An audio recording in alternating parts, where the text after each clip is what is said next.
Welcome to Insight Builder channel, large language model automators, Python experts, and my dear friends. Can the vector database assist in generation of useful text? Introducing VectorDB text generation primitive in Langchain. The challenge that is solved. This is a challenge that we have been facing from the from the beginning of large language models. We want to give a context and we want to get some output based on the context. Till now it has been giving a particular context, asking a question on that. Now can we create an output that is based on the context? So what I mean to say is, for an example, when I say based on the context, based on the style of writing, based on the number of the kinds of words that is used, or the types of sentences that is created, we want the text generation to be in a formal fashion, not just typical informal way. So if you want to create such a context aware generation, this is more than question answering. Right, this is, if you guys have followed my videos, other videos till now in my playlist, then you must have come across this specific video on building self AI clone. This particular video talks a lot about using your any of the person's data that he has generated till date, load it in a vector store, and then use that context that is created from those data that it has been created, and then generate text. This is very similar to that. Only difference when it comes to this video and the video that I am going to discuss is how the large language model is called. In case of this present discussion, we will be using the large language model, the LLM class primitive that has been created for Vertex AI, especially for the Google Palm large language model. We'll be using that. We'll be starting to use with LLMChains and Prompt Templates. So the primitive, the vector database text generation primitive is actually a mix of LLMChains and Prompt Templates. It's not that different, but once you see how it is getting used, you will have a clarity on that. But the point is not about actually the generation based on the context. It's about preparing the documents, the text that you want, preparing the email chats, discussing on how to work on splitting the documents. I mean, the data that is available inside the document.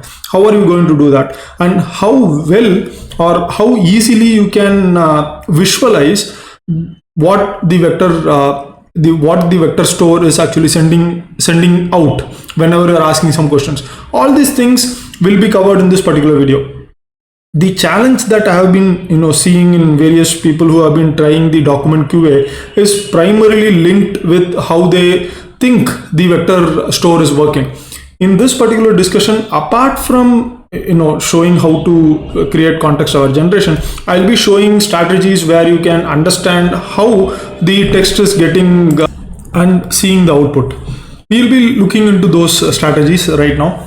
Also, keep one thing very clear in your mind. The document that you might be having could be confidential. The emails and chat messages could have important information that you don't want to disclose. Keep this in mind. The data that you are going to work with, whether it is large language, whether it is Langchain or whether it is some other library, it is still going to be sent to the large language model hosting server. So keep that always in the mind, that your data is going out there. If you're going to host the model locally, there have been some good models that has been said to generate good outputs based on the context that is provided to it. At this moment, I have not tried those particular models.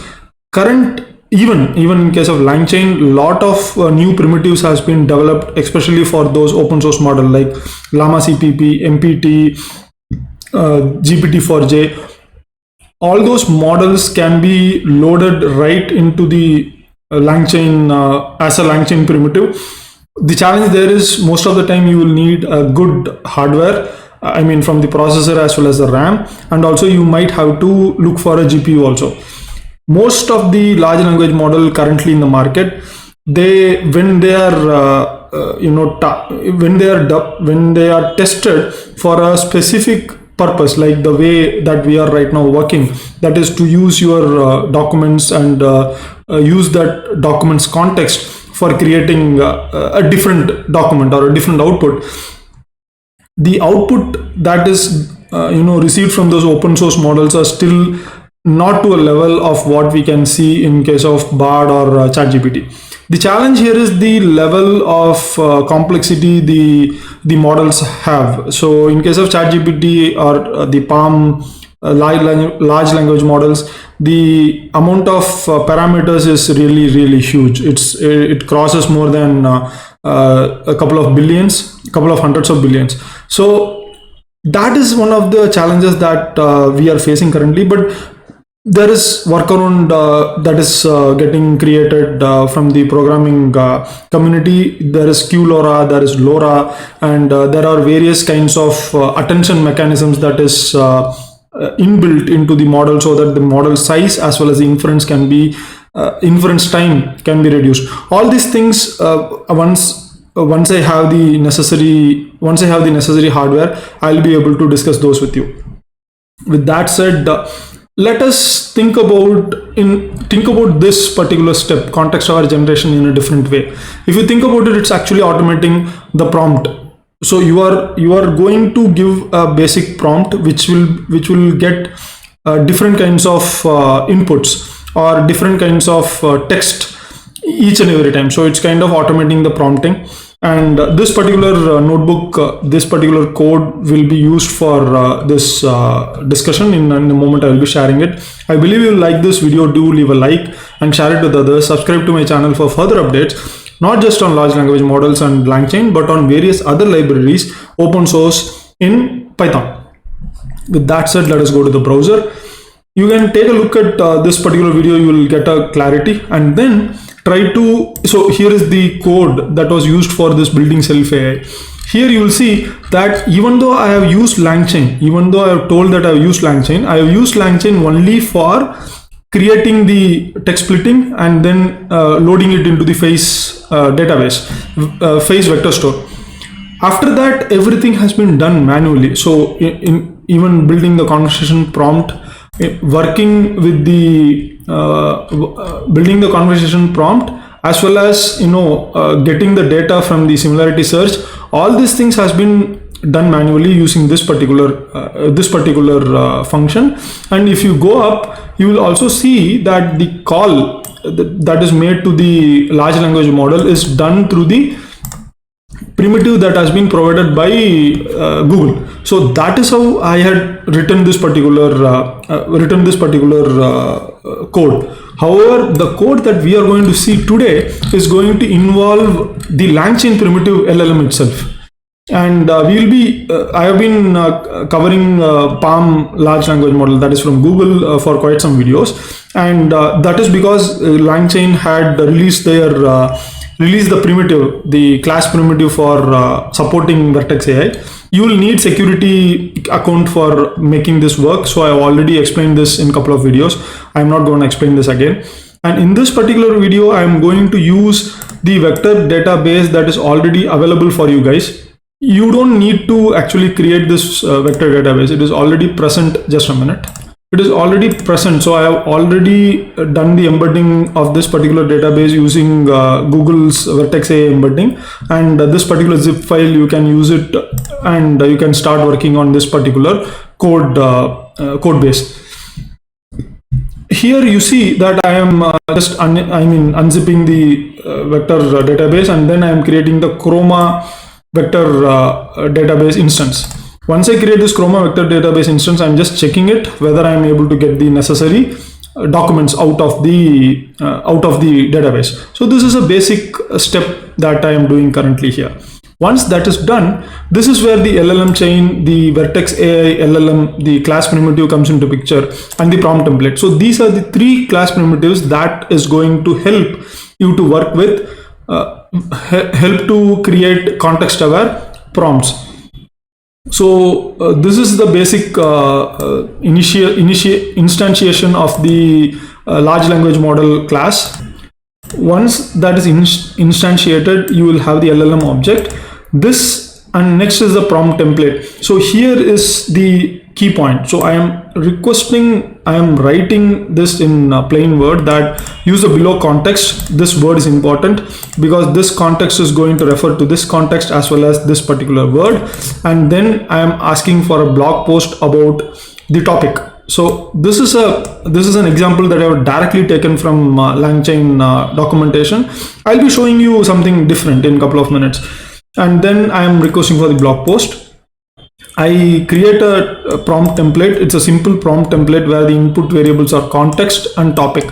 The point here is that this is very simple. It's not something that complicated, but understanding what happens is more important, because this might look simple that we have to just give the context, we have to just give the topic, etc. The large language model will provide the output. Actually, no, there are still more challenges. You will see that in a couple of minutes. Let us continue. So I am creating this simple LLM chain, and I'm going to use this chain in a different way. So this particular chain that I'm creating here, I'm going to put it inside this function. You see that I'm applying the function here, but the difference here is that I'm going to use the vector database first of all to get couple of documents based on the topic. Okay, and then I am going to create the inputs for the chain in the form of list. So you see, this is a list of inputs that I am going to apply it to the chain, and the chain will give me 4 outputs.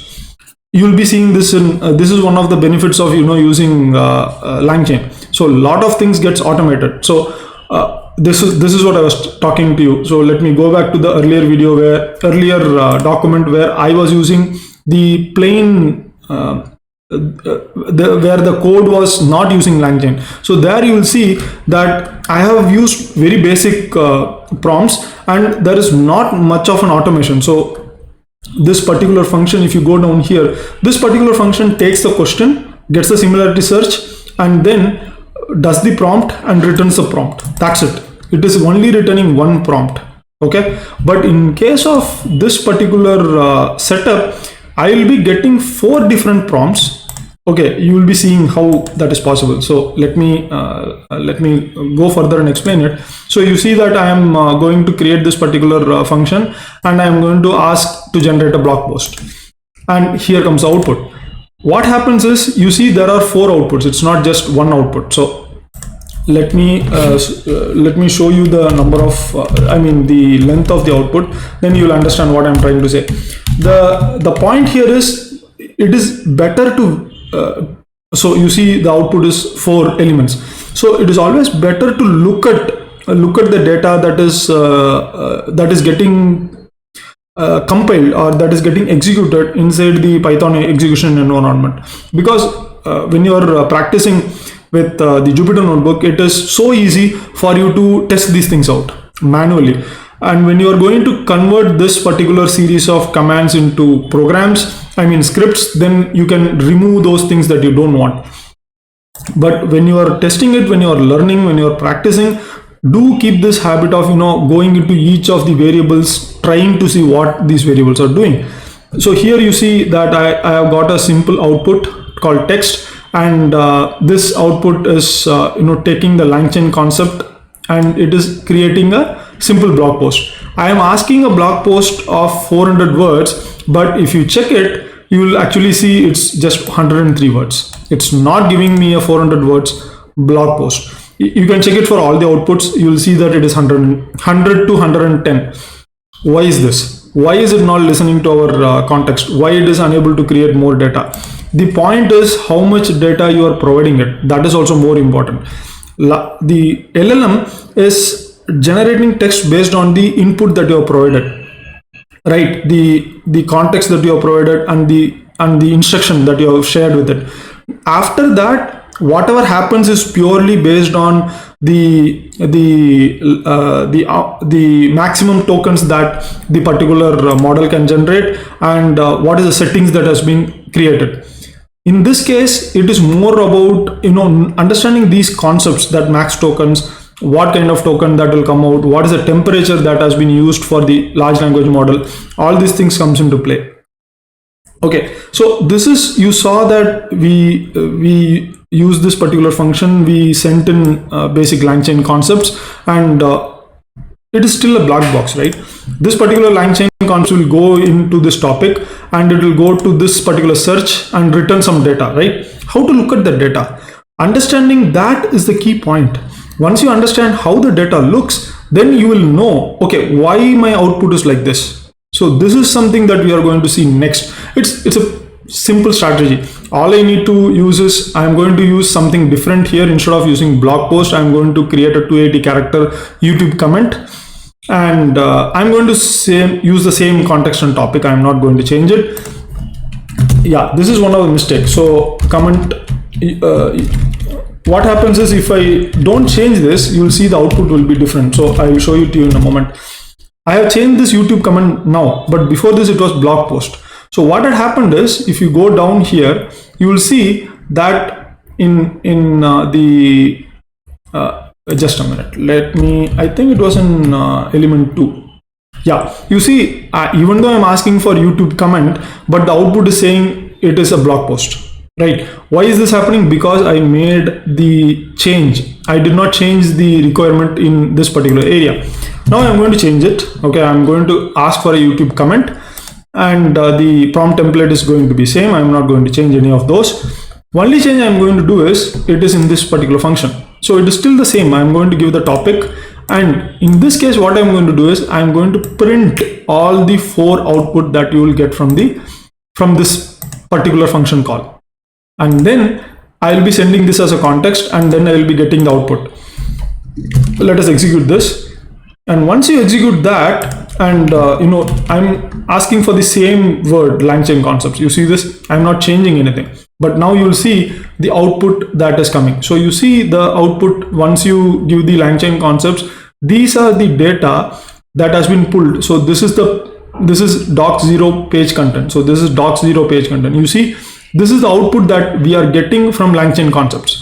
And these are the various concepts that is available in the, that has been already stored inside the vector stores, inside the vector store. If you are new to this series, take a look at the earlier video. I'll be attaching that also. You can take a look at this video where I discuss about self-query retriever, where I discuss about the documents that is used for creating the vector store. So you'll understand it a little better.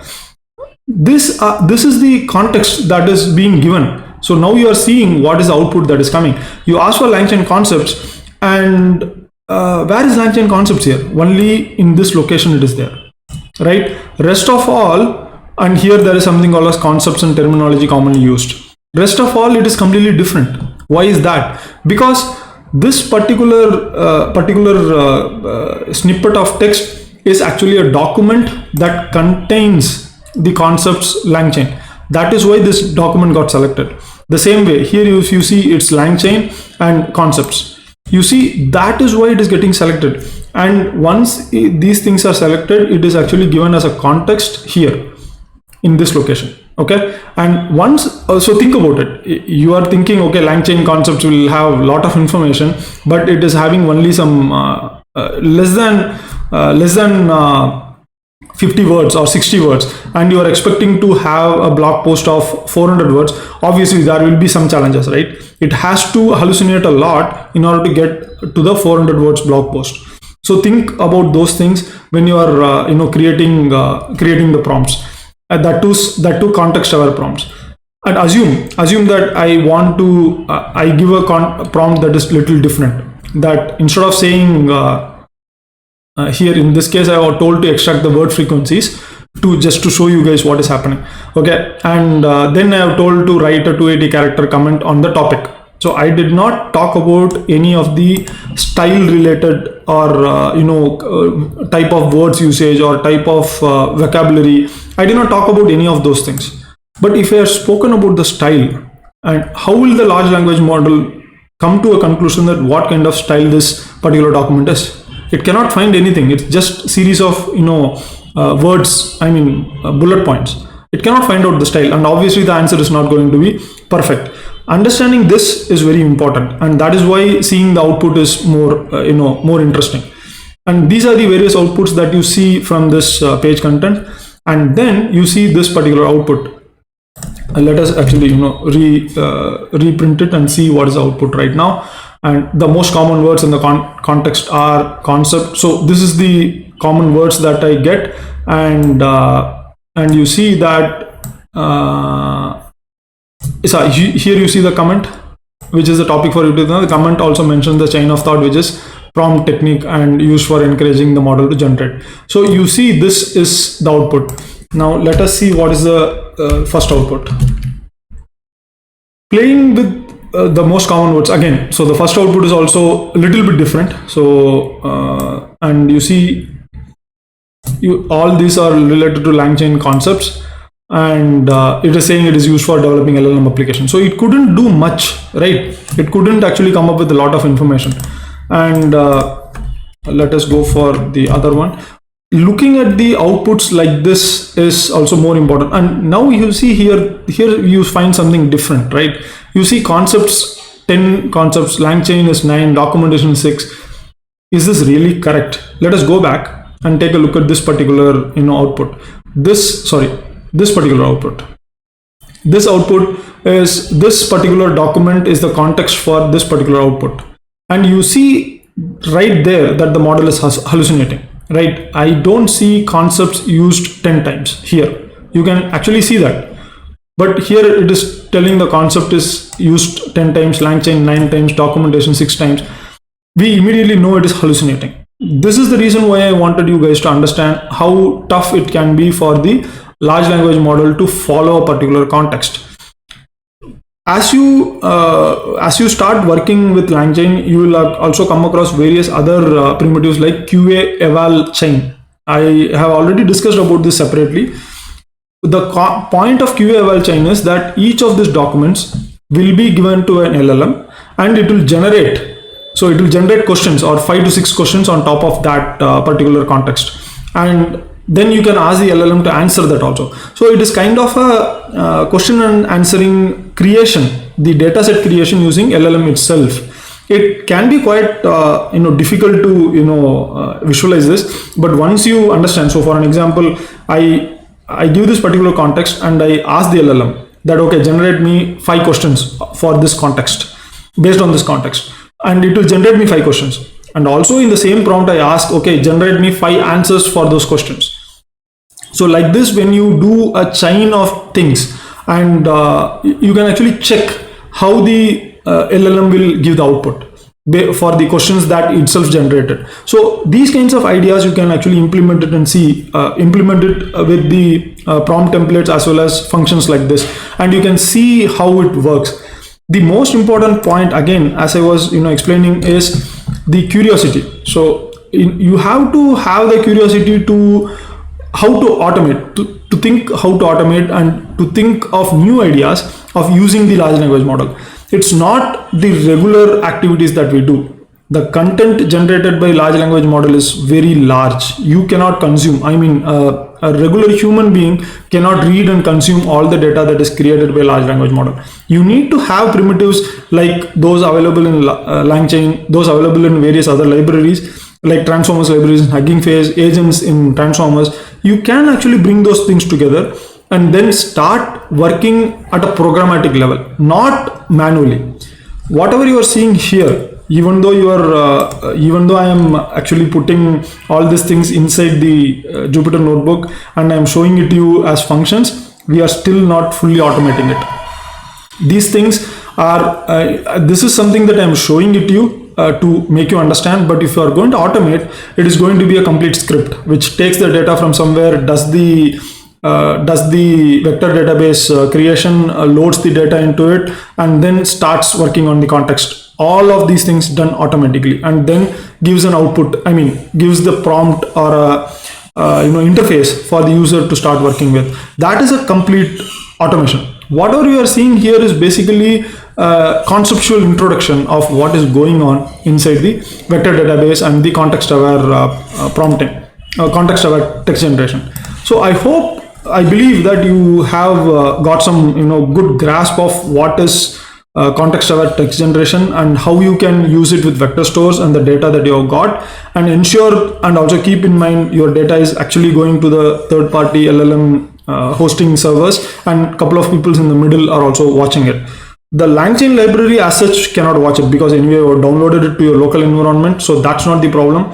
But the primitives, the LLM, the large language model primitive that you saw here, just a minute, let me again, this particular primitive is going to call the Vertex AI API, and this particular LLMChain primitive is going to use this LLM in this LLM. So in that process, it will actually call the API, the LLM API. So that is how it is working. So understanding this is also one of the objectives that I wanted to create this video. Let us go back to the PDF. Once you understand these things, and once you think about new ways of using the context, using the data that you have, and then creating prompts, you will have a different kind of an application altogether. Till now, you might be thinking of only doing QA generation with vector stores. You might think that you can use the vector store as a database, ask natural language queries. But now you can think about the vector store in a different way altogether. When you think of the application as well as the data that the vector store can provide you, you can imagine different kinds of strategies to work with your documents. So with that said, I would like to come to a close of this particular discussion. I believe you will like this content. Do leave a like and share it with others. Subscribe to my channel for further updates, not just on Langchain and large language models. I cover various other open source libraries on Python and the ecosystem surrounding the artificial intelligence. With that said, I would like to leave with 4 words as usual. That is practice, practice, practice, practice. See you guys. Have a great time.